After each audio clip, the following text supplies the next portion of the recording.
ষষ্ঠ শ্রেণীর শিক্ষার্থীরা আসসালামু আলাইকুম। তোমাদেরকে বলেছিলাম আমি একটি নিউক্লিয়াসের মডেল বানিয়ে দেখাবো, তো আজকে আমরা সেটাই বানাবো।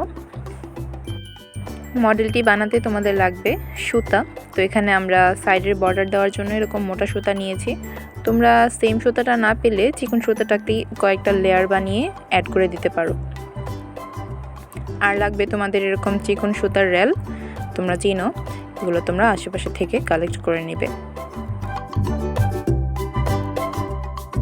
আর লাগবে হচ্ছে একটা কাঁচি, তোমাদের ঘরে যে কোনো কাঁচি নিয়ে নিলেই হবে। লাগবে হচ্ছে একটা আঠা, এখানে আমার খুব পুরান একটা আঠার বোতল ছিল, আমি এটা নিয়েছি। লাগবে পেন্সিল লেভেল করার জন্য, আর হচ্ছে নিবে একটা স্কেল। তারপর প্রথমেই তোমরা এভাবে সুতাটাকে ঘুরিয়ে ঘুরিয়ে যে মডেলটা তোমরা যে নিউক্লিয়াসটা তোমরা এঁকেছো সেটার মাপ নিয়ে নিবে, তারপর বাকি কাজটা করবে।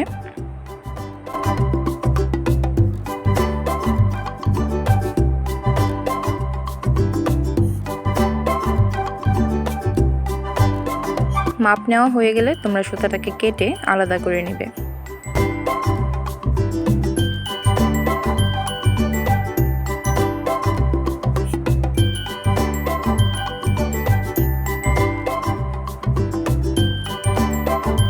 তারপর আঠাটা নিয়ে যেখানে তোমরা সুতাটা লাগাচ্ছ সেখানে খুব ভালোভাবে আঠাটা মিশিয়ে নেবে।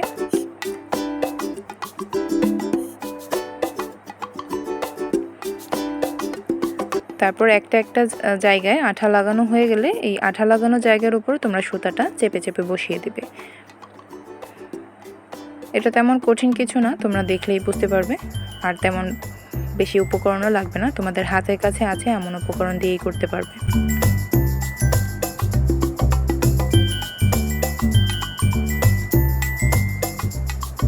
বাকিটা সেম প্রসেসে তোমরা করে নেবে।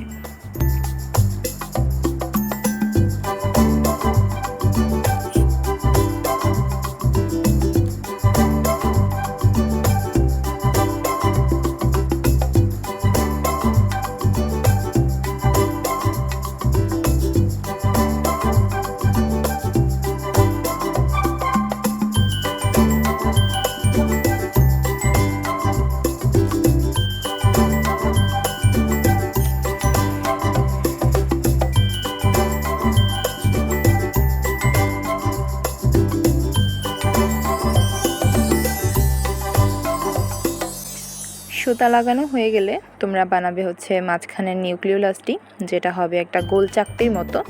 তোমরা সুতাটাকে হাতে নিয়ে এরকম কয়েলের মতো পেঁচিয়ে বানিয়ে নিবে, তারপর সেটাকে আঠা দিয়ে লাগিয়ে খাতে আটকিয়ে দিবে।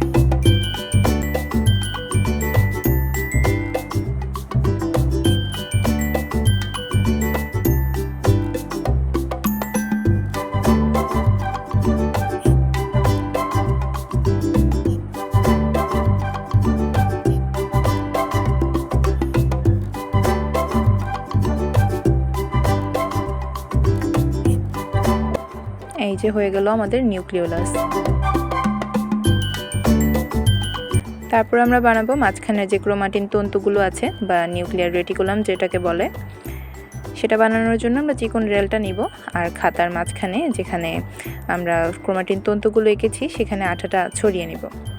এখানে দাগে দাগে দেওয়ার তো পসিবল না, আমরা এলোমেলোভাবে আঠাটা ছড়িয়ে নিব আর সুতাটাও এলোমেলোভাবেই লাগিয়ে নিব, কারণ এটার নামই হচ্ছে রেটিকুলাম জালিকা, যেটা কিনা এলোমেলোভাবেই থাকে।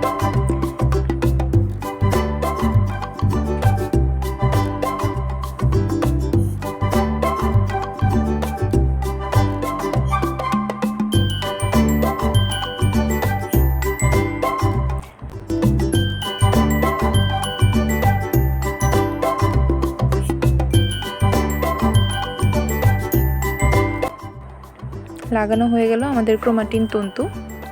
এখন আমাদের কাজ শেষ। যেটা করতে হবে সেটা হচ্ছে তোমাদেরকে এখন স্কেল পেন্সিল দিয়ে লেভেলিং করে নিতে হবে যেগুলো আমরা লাগিয়েছি সেগুলোর কোনটার নাম কি। আর তোমাদেরকে আগেই বলেছি লেভেলিং সবসময় হাতের ডান দিকে করবে এবং সবগুলো দাগ যেন সমান থাকে সেদিকে খেয়াল রাখবে।